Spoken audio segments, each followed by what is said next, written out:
Pensando na eleição de 2022, uma das vagas do segundo turno tende a ser de Bolsonaro. É muito difícil que um presidente da República que disputa uma reeleição fique de fora do segundo turno. Outro motivo que me faz pensar assim é que o eleitor que levou o Bolsonaro ao segundo turno em 2018 foi o mesmo eleitorado que levou o PSDB ao segundo turno em 4 eleições contra o PT e foi determinante para que o candidato tucano, Fernando Henrique, vencesse no primeiro turno de 2 eleições presidenciais. O eleitorado do PSDB foi transplantado para Bolsonaro em 2018. Em meu livro, O Voto do Brasileiro, previ que o segundo turno de 2018 seria entre PT e PSDB. A previsão, feita com mais de um ano de antecedência, foi 50% correta, 50% errada. A imprecisão ocorreu no nome próprio de um dos que iria disputar o segundo turno. Em vez do nome próprio ter sido PSDB, foi Bolsonaro. Contudo, a previsão, sem nome próprio, foi 100% correta. O livro mostra quais os eleitorados da esquerda e quais os eleitorados da direita nos mínimos detalhes, município por município. Essa divisão entre direita e esquerda prevaleceu em todas as eleições desde 94. Além dessas duas faixas, existiu sempre um terço dos eleitores que oscilaram entre um lado e outro conforme a eleição. Quanto a esse aspecto, o livro não poderia ter sido mais certeiro. A questão que se coloca é que o PSDB fez ou deixou de fazer e que permitiu que seu eleitorado fosse transplantado por inteiro para Bolsonaro. Talvez o PSDB tenha começado a cavar seu túmulo da eleição presidencial no dia em que Dilma foi reeleita em 2014. A partir dali, liderado por Aécio, o partido passou a questionar o resultado da eleição.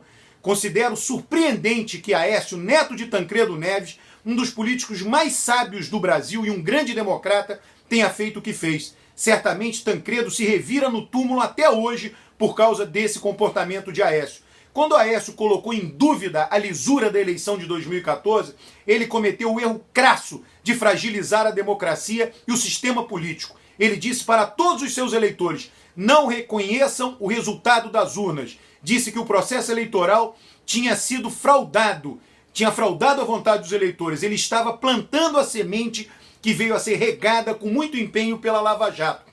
Qual semente? A semente do descrédito dos políticos.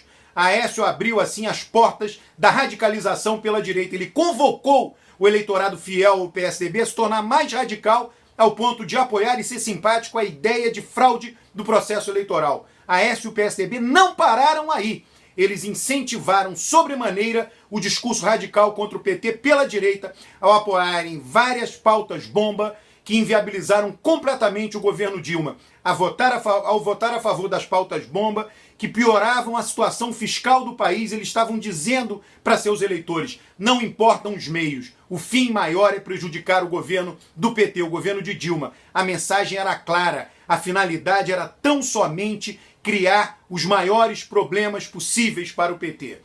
E aí eles arrastaram o país para o desfiladeiro fiscal. Aécio e o PSDB abandonavam assim todo o discurso que caracterizava o partido. O discurso de responsabilidade fiscal, estabilidade da economia, segurança jurídica, pontos que haviam sido defendidos a vida inteira, ideias pelos principais líderes do PSDB. O objetivo maior era o quê? Derrubar o PT. Outro movimento importante foi o apoio determinado ao impeachment. Todo o eleitorado de Aécio do PSDB se lembra dele vestido de camisa amarela, acompanhado de Alckmin em Serra na Avenida Paulista, pedindo o afastamento de Dilma. Aécio também foi estrela em outros comícios e manifestações a favor do impeachment, como um ocorrido no Rio de Janeiro. Paralelamente a todos esses eventos, a Lava Jato, liderada por Sérgio Moro, apertava o cerco contra o PT e contra Lula. A grande cobertura midiática da operação jogava quase todo o sistema político, em particular o PT, na vala da corrupção. É fato que até certo momento Aécio não estava nessa vala. Melhor ainda, Aécio comparecia aos mesmos eventos que Sérgio Moro ia. Era fotografado ao lado de Sérgio Moro em meio à troca de cochichos e sorrisos. Sua proximidade simbólica com Sérgio Moro era mais um fator de radicalização do eleitorado. O que defendo aqui é que a radicalização do eleitorado de direita, antes que Bolsonaro aparecesse, foi promovida por diversas ações de Aécio do PSDB a partir do dia que saiu o resultado da eleição de 2014. Foram 2 anos de esmero, levando os seus liderados a se tornarem mais e mais radicais. Quem não se lembra da posse de Michel Temer como presidente logo após o impeachment de Dilma. Quem não se lembra da foto repleta de homens brancos e mais velhos? Naquele evento, Aécio se comportou como se fosse um primeiro-ministro. Era maio de 2016.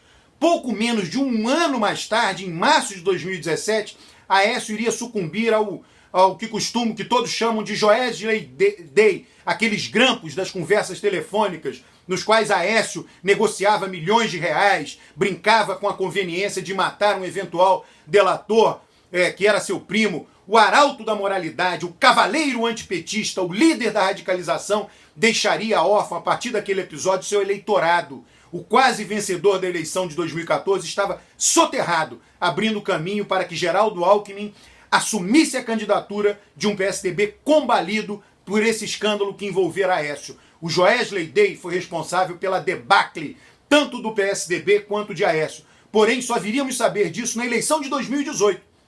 Todos os meus estudos relacionam a avaliação de governo e voto e mostram que um ótimo e bom de governante tem que ter no mínimo 45% a soma de ótimo e bom para que ele seja competitivo. Digo isso porque Geraldo Alckmin, como governador de São Paulo, tinha um ótimo e bom girando em torno de 36%. Não era uma avaliação ruim, mas também não era uma grande coisa. Esse nível de avaliação indicava que o seu eleitorado não estava insatisfeito com seu governo, mas também não estava empolgado com ele. Esse foi o último e derradeiro ingrediente que pavimentou o transplante do eleitorado do PSDB para Bolsonaro. Recapitulando, Aécio e o PSDB radicalizaram a partir do dia que Dilma foi reeleita, pediram a anulação da eleição, promoveram pautas-bomba, lideraram as manifestações a favor do impeachment, aproximaram-se de Sérgio Moro, foram a público louvar a Lava Jato.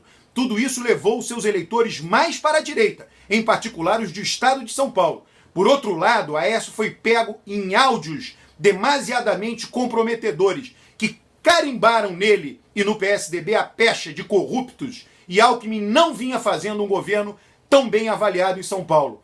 O eleitor radical a favor da Lava Jato contra o PT, tendo como opções Aécio e o PSDB, considerados corruptos, e um Alckmin xoxo, preferiu ficar com a direita raiz. Foi de Bolsonaro. Bolsonaro fez mais do que 46% dos votos no primeiro turno e Alckmin ficou com menos de 5%.